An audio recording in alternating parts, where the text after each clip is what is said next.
kuchinjia nje ya jengo bila kuwa na eneo mahususi linalofanana na hadhi ya machinjio, watu wengi hawapendi. Sasa napongeza uongozi wameliona hilo. Kuna mradi unaendelea pale, miundombinu hiyo ikamilike kama njia ya dharura, vinginevyo mimi hapa nitapafunga muda wowote. Hapakidhi viwango vya sheria. Kuna uuzaji holela wa nyama na mazao yake, limesemwa hapa. Kila mmoja amekuwa na machinjio ya mbuzi. Wenye machinjio ya mbuzi halali, wanaolipa kodi, wanaolipa tozo, wanafilisika. Na niwaeleze, sheria zetu za wizara haziruhusu mtu kufanya biashara ya protini bila kibali, kwa sababu si salama kuuza kiholela chakula.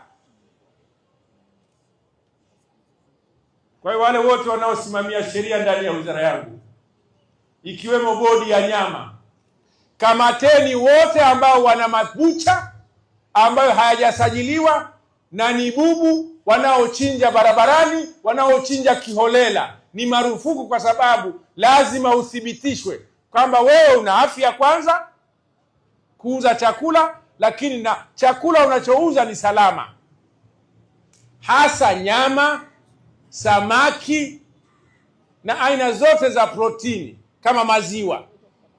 Ni hatari kwa usalama wa binadamu zikaachwa kuuzwa kiholela, zikauzwa kiholela. Kwa hiyo hili limejitokeza hapa, na mimi mmenisaidia kunipa maoni na ushauri wa kusimamia sheria zaidi ambazo ziko chini ya wizara yangu. Chukueni hatua, na mkuu wa wilaya na vyombo vyako, chukueni hatua, wachukulieni sheria wote ambao wameamua kufungua machinjio na kuchinja mahala popote tu, ili mradi anaweza akaenda akanunua mbuzi pale Pugu akachinja akauza. Sivyo ilivyo, ni kinyume cha sheria.